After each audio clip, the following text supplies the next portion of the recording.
It was supposed to be a relaxing vacation for Sophie and her friends. They had rented a cabin on the coast of Maine, looking forward to a week of swimming, sunbathing, and hiking. But as soon as they arrived, Sophie had a bad feeling. The beach was deserted, the water murky and cold. It was as if something was lurking just beneath the surface, waiting to strike. Despite her unease, Sophie tried to push it to the back of her mind and enjoy the vacation with her friends. On the third day, they decided to rent a boat and explore the nearby islands. As they set off, the water was calm and the sky clear.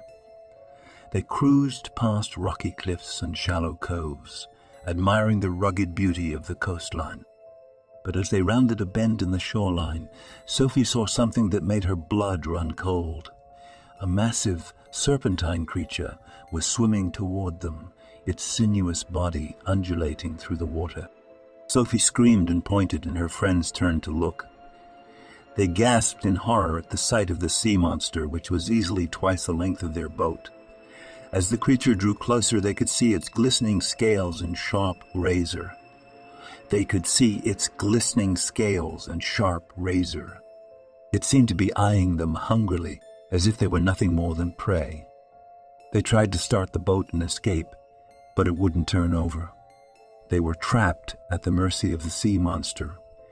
Sophie's heart raced as she felt the boat rocking beneath her, as if the monster was trying to tip them over. Suddenly, the water churned and boiled around them, and Sophie felt the boat lurch forward. The sea monster had caught them in its grasp and was dragging them down into the depths of the ocean. Sophie and her friends screamed and struggled, but it was no use. The creature was too strong, too powerful.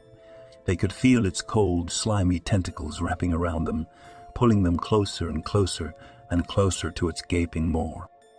As they sank deeper into the ocean, Sophie realized that they were not the first victims of the sea monster. She saw the skeletal remains of other boats, and their passengers littering the ocean floor, picked clean by the ravenous creature. Sophie's mind raced as she tried to come up with a plan.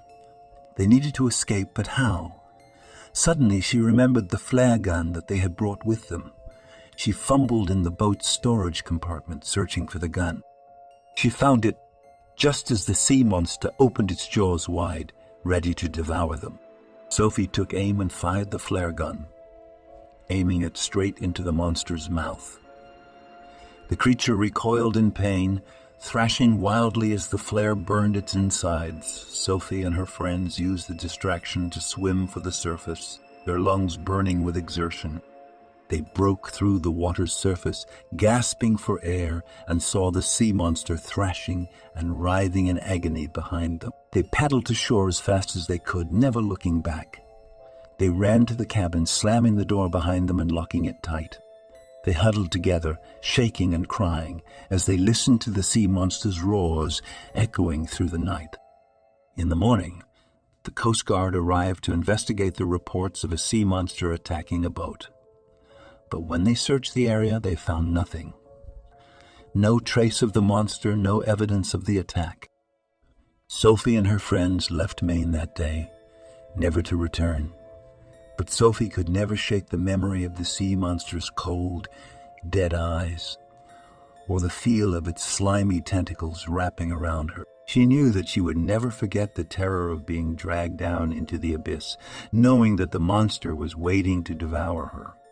For weeks after the incident, Sophie had nightmares of the sea monster.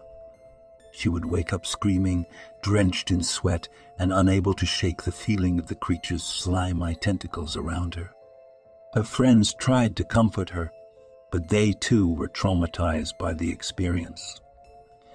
They had seen firsthand the power of the sea monster and knew that they were lucky to have escaped with their lives. Sophie tried to put the experience behind her, but she found that she couldn't. Everywhere she looked, she saw reminders of the sea monster. The ocean was no longer a place of beauty and wonder, but a dark and terrifying place where monsters lurked. As the years went by, Sophie tried to convince herself that the sea monster was just a figment of her imagination. But she knew deep down that it was real, that it was still out there waiting for its next victim. And so, every time she heard of a boat disappearing or a swimmer being attacked, Sophie knew that it was the sea monster. She never spoke of it to anyone, but the fear and terror of that day never left her. Sophie's life was forever changed by the sea monster.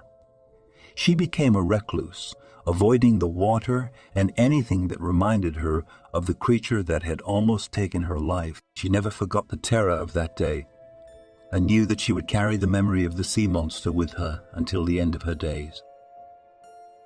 If you like my story, don't forget to subscribe to my channel and like the video for more and similar stories. See you.